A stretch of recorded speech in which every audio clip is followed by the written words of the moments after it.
दोस्तों, इस वीडियो में हम क्लास 12 केमिस्ट्री यानी रसायन विज्ञान का 120 प्लस VVI सब्जेक्टिव क्वेश्चन का जो सीरीज स्टार्ट किए हैं उसका पार्ट 3 वीडियो यहाँ पर आप सभी देख सकते हैं। पार्ट 3 वीडियो यानी तीसरा वीडियो है। इससे पहले मैं केमिस्ट्री यानी रसायन विज्ञान का 2 पार्ट जो है ऑलरेडी अपलोड कर दिया हूँ इस चैनल पर। तो अभी तक आप सभी उन 2 वीडियो को नहीं देखे हैं, पार्ट 1 और पार्ट 2, तो उस वीडियो को देखने के लिए आप हमारे चैनल के प्लेलिस्ट में जाकर उस वीडियो को देख सकते हैं, या इस वीडियो के डिस्क्रिप्शन में भी उसका लिंक दे दिया हूँ, वहाँ पर भी आप जाकर लिंक पर क्लिक करके देख सकते हैं। और आज के इस वीडियो में हम यहाँ पर देखने वाले हैं पार्ट 3 यानी तीसरा। और पहला पार्ट में मैं 1 से लेकर 10 तक के प्रश्न को बताया था और दूसरा पार्ट में 11 से लेकर 20 तक के प्रश्न को बताया था।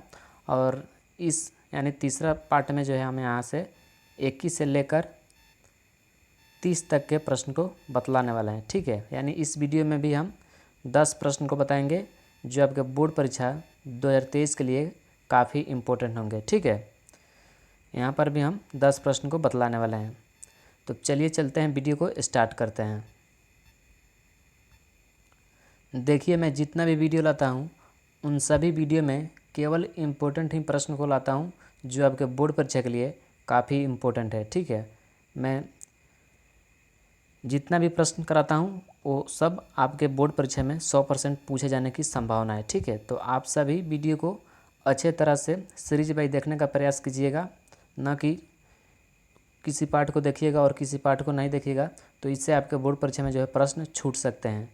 तो आप सभी जो है फिजिक्स, केमिस्ट्री और बायो, ये तीनों का जो है मैं 120 प्लस VVI सब्जेक्टिव का सीरीज स्टार्ट किया हूँ। ठीक है, जो आपके बोर्ड परीक्षा के 2023 के लिए काफ़ी इम्पोर्टेंट है।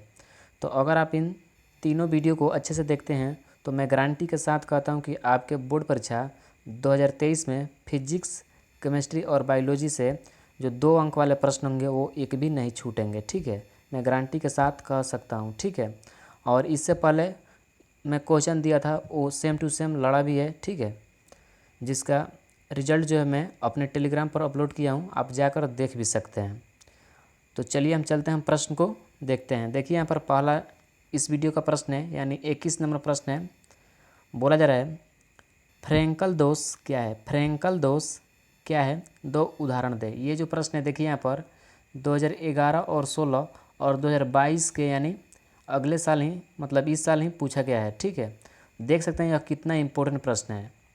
और देखिए, इस वीडियो में हम 21 से बता रहे हैं, 21 से आप सभी को जो है प्रश्न बता रहे हैं, यानी इससे पहले जो हम 20 तक के प्रश्न को करा चुके हैं 2 वीडियो में। तो आप उन दोनों वीडियो को पहले देखिए, उसके बाद इस वीडियो को देखें।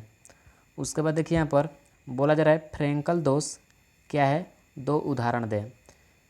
तो इसका आंसर देखिए, काफ़ी इम्पोर्टेंट प्रश्न है। बोला जा रहा है जब किसी आयनिक क्रिस्टल जालक में उपस्थित एक धनायन अपना मूल स्थान रिक्त कर यानी खाली करके अंतरकाशीय स्थान में स्थापित हो जाता है तो उस क्रिस्टल में उत्पन्न होने वाले दोष को फ्रैंकल दोष कहते हैं। ठीक है, फ्रैंकल दोष कहते हैं। इसका उदाहरण देख सकते हैं यहाँ पर जिंक सल्फाइड है। उसके बाद देख सकते हैं यहाँ पर AgCl AgBr यानी सिल्वर क्लोराइड यहाँ पर है, जिंक सल्फाइड, सिल्वर क्लोराइड और यहाँ पर सिल्वर ब्रोमाइड।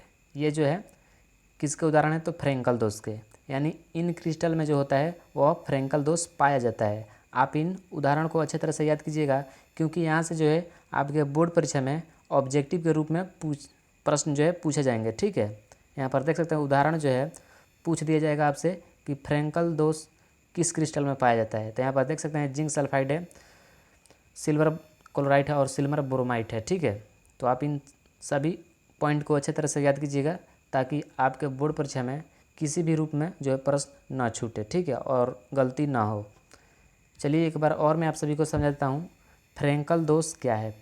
जब किसी आयनिक क्रिस्टल जालक में उपस्थित एक धनायन अपना मूल स्थान रिक्त कर, यानी जब किसी क्रिस्टल में एक धनायन, धनायन तो प्लस होता है, आप सभी को पता होगा, और ऋणायन माइनस होता है। यानी अपना मूल स्थान छोड़कर, देख सकते हैं यहाँ पर, मूल स्थान रिक्त कर यानी खाली करके अंतराकाशीय स्थान यानी बाहर निकल जाता है, तो उस क्रिस्टल में उत्पन्न होने वाले दोष को ही हम फ्रेंकल दोष कहते हैं। यानी जब यह जो है प्लस यानी धनायन निकल जाता है, जिसके कारण उस क्रिस्टल में एक दोष उत्पन्न हो जाता है, उसी दोष को हम जो है फ्रेंकल दोष कहते हैं। ठीक है, और इसका उदाहरण जो है अच्छी तरह से याद कीजिएगा, क्योंकि यहाँ से जो है 100% जो है आपके बोर्ड परीक्षा में जो ऑब्जेक्टिव के रूप में क्वेश्चन पूछे जाएंगे।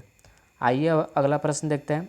अगला जो प्रश्न है देखिए, यहाँ पर बोला जा रहा है शॉर्टकी दोष क्या है। शॉर्टकी दोष क्या है, उदाहरण सहित उत्तर दें।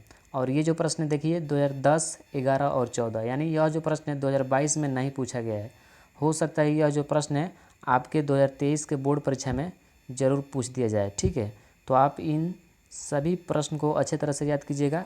हो सकता है वो भी प्रश्न पूछ दिया जाए, क्योंकि प्रश्न बार बार भी रिपीट होते हैं। ठीक है, तो आप एक भी प्रश्न को स्किप मत कीजिएगा, आप अच्छे तरह से सभी प्रश्न को अच्छे से याद करते चलें। आपके बोर्ड परीक्षा में यहीं से प्रश्न पूछे जाएंगे। तो देखिए इसका आंसर जो है बोला जा रहा है शॉर्टकी दोष क्या है, उदाहरण सहित उत्तर दें। तो इसका आंसर देखिए यहाँ पर, जब किसी आयनिक क्रिस्टल जालक में एक धनायन तथा एक ऋणायन समान अनुपात में रिक्त यानी खाली रहता है, तो इस प्रकार के उत्पन्न होने वाले दोष को शॉर्टकी दोष कहते हैं। देखिए फ्रेंकल दोष में था केवल प्लस निकल रहा था, यानी धनायन बाहर निकल रहा था, यानी अंतरकाशीय स्थान में जा रहा था, अंतरकाशी स्थान में चला जा रहा था। कौन? तो धनायन। और यहाँ पर जो है एक धनायन तथा एक ऋणायन, देख सकते हैं यहाँ पर एक धनायन तथा एक ऋणायन, यानी प्लस और माइनस दोनों निकल रहा है। ठीक है, और ये दोनों निकलने के कारण जो क्रिस्टल में दोष उत्पन्न हो रहा है उसे ही हम शॉर्टकी दोष कहते हैं। आप सभी को अच्छे तरह से समझ में आ गया होगा। और इसका उदाहरण देखिए, यह जो उदाहरण काफ़ी इम्पोर्टेंट है, क्योंकि यहाँ से ऑब्जेक्टिव आपके बोर्ड एग्जाम में फिक्स हैं। ठीक है, पूछे जाएंगे तो पूछे जाएंगे। देखिए उदाहरण देखिए, NaCl यानी sodium chloride, potassium chloride, caesium chloride, उसके बाद पोटेशियम ब्रोमाइड, उसके बाद सिल्वर ब्रोमाइड। देखिए यह जो सिल्वर ब्रोमाइड है, यह दोनों प्रकार के दोष इसमें होता है। ठीक है, यानी फ्रेंकल भी दोष होता है और शॉर्टकी दोनों दोष होता है। AgBr जो है यानी सिल्वर ब्रोमाइड जो है, इसमें शॉर्टकी दोष भी पाया जाता है और फ्रेंकल दोष भी पाया जाता है। ये जो प्रश्न है ये बिल्कुल आपके बोर्ड परीक्षा में 100% पूछे जाएंगे कि कौन सा क्रिस्टल है जो जिस क्रिस्टल में दोनों दोष होता है। ठीक है, यानी यह जो है सिल्वर ब्रोमाइड है, यही एक ऐसा क्रिस्टल है जिसमें जो है शॉर्टकी दोष और फ्रेंकल दोष दोनों होते हैं। ठीक है, तो आप इसे याद कीजिएगा अच्छे तरह से, क्योंकि यहाँ से जो है फिक्स है। देखिए यहाँ पर AgBr यहाँ पर भी है और यहाँ पर भी है, यानी यह जो है दोनों प्रकार के दोष उत्पन्न करता है। कौन? तो AgBr यानी सिल्वर ब्रोमाइड। ठीक है, अब आइए अगला प्रश्न को हम देखते हैं। अगला जो प्रश्न है काफ़ी इम्पोर्टेंट प्रश्न है। बोला जा रहा है विद्युत रासायनिक तुल्यांक को परिभाषित करें, यानी विद्युत रासायनिक तुल्यांक किसे कहते हैं। ठीक है, यही बतलाना है। और ये जो प्रश्न देखिए यहाँ पर 2016 के बोर्ड परीक्षा में पूछा हुआ प्रश्न है। तो इसका आंसर देखिए, जब किसी विद्युत अपघट्य के विलयन में 1 एंगस्ट्रॉन की धारा,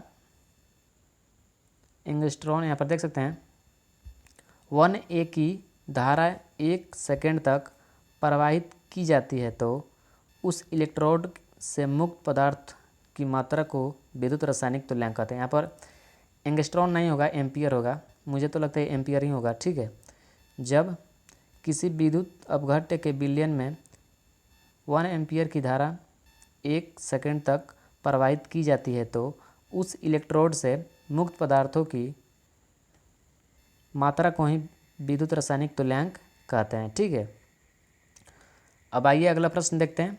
अगला जो प्रश्न यहाँ पर देख सकते हैं आप सभी, बोला जा रहा है नाइट्रोजन के अणु कम क्रियाशील होता है क्यों। यानी नाइट्रोजन का जो अणु होता है वह कम क्रियाशील होता है क्यों। तो इसका आंसर काफ़ी सिंपल है, देख सकते हैं आप सभी यहाँ पर। नाइट्रोजन के अणु में नाइट्रोजन के बीच त्रिबंध होता है, यानी त्रिबंधन होता है, इसीलिए त्रिबंधन का विखंडन ऊर्जा अधिक होता है। अतः इसलिए नाइट्रोजन कम क्रियाशील होता है। आइए एक बार मैं आप सभी को और बता देता हूँ। नाइट्रोजन के अणु में नाइट्रोजन नाइट्रोजन के बीच त्रिबंध यानी त्रिबंधन होता है, इसलिए त्रिबंधन का विखंडन ऊर्जा अधिक होता है, अतः इसलिए नाइट्रोजन कम क्रियाशील होता है। आशा करता हूँ आप सभी को यह प्रश्न अच्छे से समझ में आया होगा। अब आइए अगला प्रश्न देखते हैं। अगला जो प्रश्न यहाँ पर आप सभी देख सकते हैं, ये भी काफ़ी इम्पोर्टेंट प्रश्न है। बोला जा रहा है अम्लीय वर्षा किसे कहते हैं, यानी अम्लीय वर्षा जो है किसे कहते हैं। और ये जो प्रश्न है देखिए यहाँ पर 2014 के बोर्ड परीक्षा में पूछा हुआ प्रश्न है। तो इसका आंसर काफ़ी सिंपल है। बोला जा रहा है वातावरण में पाए जाने वाले सल्फर तथा नाइट्रोजन, वातावरण में पाए जाने वाला यानी वायुमंडल में पाए जाने वाले सल्फर तथा नाइट्रोजन, वातावरण में पाए जाने वाले सल्फर तथा नाइट्रोजन के ऑक्साइड वायु में उपस्थित जल से संयोग करके सल्फ्यूरिक अम्ल तथा नाइट्रिक अम्ल का निर्माण करते हैं। यह जो देखिए सल्फर जो है सल्फ्यूरिक अम्ल बनाता है, ठीक है। यहाँ पर देख सकते हैं सल्फर जो है सल्फ्यूरिक अम्ल और नाइट्रोजन जो है नाइट्रिक अम्ल का निर्माण कर लेते हैं, और ये वर्षा जल के साथ पृथ्वी पर चले आते हैं, जिसे हम अम्लीय वर्षा कहते हैं। यहाँ से भी ऑब्जेक्टिव के रूप में प्रश्न पूछा जाएगा कि अम्लीय वर्षा में कौन कौन से गैस होते हैं, ठीक है। तो आप याद रखिएगा सल्फ्यूरिक अम्ल और नाइट्रिक अम्ल, ठीक है। यहाँ पर देख सकते हैं सल्फर जो होता है वह सल्फ्यूरिक अम्ल का निर्माण कर लेता है, और नाइट्रोजन जो होता है वह नाइट्रिक अम्ल का निर्माण कर लेता है, और ये जो जल होता है वह वर्षा के साथ जो है पृथ्वी पर चले आते हैं, जिसे हम अम्लीय वर्षा कहते हैं, ठीक है। अब आइए अगला प्रश्न देखते हैं। अगला प्रश्न देख सकते हैं, बोला जा रहा है उदासीनीकरण ताप से ताप किसे कहते हैं, ठीक है। उदासीनीकरण ताप किसे कहते हैं, और ये भी प्रश्न जो है 2016 के बोर्ड परीक्षा में पूछा हुआ प्रश्न है। तो इसका आंसर देखिए 1 ग्राम तुल्यांक अम्ल को भस्म के द्वारा पूर्णतः उदासीन बनाने में उत्पन्न ऊष्मा को उदासीनीकरण का ताप कहते हैं, ठीक है। 1 ग्राम तुल्यांक अम्ल को भस्म के द्वारा पूर्णतः उदासीन बनाने में उत्पन्न ऊष्मा को ही हम उदासीनीकरण का ताप कहते हैं। अब आइए अगला प्रश्न देखते हैं। अगला प्रश्न यहाँ पर देख सकते हैं, बोला जा रहा है मोल अंश किसे कहते हैं, मोल अंश किसे कहते हैं, और ये भी प्रश्न जो है 2013 के बोर्ड परीक्षा में पूछा हुआ प्रश्न है। तो इसका आंसर देखिए मोल अंश किसी बिलियन में किसी अवयवों की मोलों की संख्या तथा कुल मोलों की संख्या के अनुपात में व्यक्त किया जाता है, जिसे मोल अंश कहते हैं। यहाँ पर देखिए मोलों की होगा, ठीक है, मोलों को नहीं होगा, मोलों की, यहाँ पर मिसप्रिंट हो गया है। देखिए यहाँ पर मोल अंश किसी बिलियन में किसी अवयवों की मोलों की संख्या तथा कुल मोलों की संख्या के अनुपात में व्यक्त किया जाता है, जिसे मोल अंश कहते हैं। आशा करता हूँ आप सभी को यह प्रश्न अच्छे तरह से समझ में आया होगा। आइए अब अगला प्रश्न देखते हैं। अगला जो प्रश्न यहाँ पर देख सकते हैं 28 नंबर, बोला जा रहा है जिंक के 2 अयस्कों के नाम लिखें। इस प्रकार का जो है प्रश्न पूछा जाता है आपके बोर्ड परीक्षा में, और ये जो प्रश्न है देखिए यहाँ पर 2014 के बोर्ड परीक्षा में पूछा हुआ प्रश्न है। तो देखिए जिंक के 2 अयस्क निम्नलिखित हैं। पहला पॉइंट यहाँ पर यानी पहला अयस्क है जिंक ब्लेड, जिसका सूत्र ZNS है, और दूसरा जो है जिंकाइट, यानी इसका जो सूत्र होता है वह ZNO होता है, ठीक है। अब आइए अगला प्रश्न देखते हैं। अगला जो प्रश्न यहाँ पर आप सभी देख सकते हैं 29 नंबर, बोला जा रहा है वाष्प दाब के सापेक्ष अवनमन से आप क्या समझते हैं, वाष्प दाब के सापेक्ष अवनमन से आप क्या समझते हैं। और ये जो प्रश्न है 2017 के बोर्ड परीक्षा में पूछा हुआ प्रश्न है। जब किसी अवाष्पशील विलय को अशुद्ध विलायक में मिलाया जाता है तो विलयन में विलायक का वाष्प दाब कम हो जाता है, जिसे वाष्प दाब का सापेक्ष अवनमन कहते हैं। जब किसी अवाष्पशील यानी बिना वाष्प वाला पदार्थ विलय को शुद्ध विलायक में मिलाया जाता है तो विलयन में विलायक का वाष्प दाब कम हो जाता है, ठीक है, जिसे वाष्प दाब का सापेक्ष अवनमन कहते हैं। आइए अगला प्रश्न देखते हैं। इस वीडियो का यह जो है लास्ट प्रश्न है। बोला जा रहा है हिमांक के अवनमन से आप क्या समझते हैं, हिमांक के अवनमन किसे कहते हैं या क्या समझते हैं। और ये जो प्रश्न है देखिए यहाँ पर 2017 के बोर्ड परीक्षा में पूछा हुआ प्रश्न है। दोस्तों, अगर आप सभी को यह वीडियो अच्छा लग रहा है तो वीडियो को एक लाइक ज़रूर करें और अपने दोस्तों में भी इसे शेयर करें ताकि वो भी इस वीडियो से लाभ उठा सकें। ठीक है, और चैनल पर नए हैं तो चैनल को भी सब्सक्राइब ज़रूर करें ताकि हमारा वीडियो जो है आप तक रेगुलर रूप से पहुंचता रहे।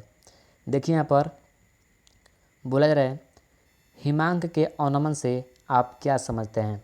इसका आंसर काफ़ी सिंपल है, देख सकते हैं। बोला जा रहा है, किसी द्रव का हिमांक वह ताप है जिस पर द्रव का वाष्प दाब ठोस के वाष्प दाब के बराबर हो जाता है, उसे हिमांक का अवनमन कहते हैं। यानी किसी द्रव का हिमांक वह ताप है जिस पर द्रव का वाष्प दाब ठोस के वाष्प दाब के बराबर हो जाता है, उसे हिमांक का अवनमन कहते हैं। तो दोस्तों, ये था आपके 21 से लेकर 30 तक का प्रश्न, यानी पार्ट 3 यह था रसायन विज्ञान यानी केमिस्ट्री का। तो यह वीडियो आपको अच्छा लगा तो इस वीडियो को लाइक ज़रूर करना और इस वीडियो को अपने दोस्तों में ज़रूर शेयर करना। तो मिलते हैं नेक्स्ट वीडियो में, तब तक के लिए आप सभी को बहुत बहुत धन्यवाद।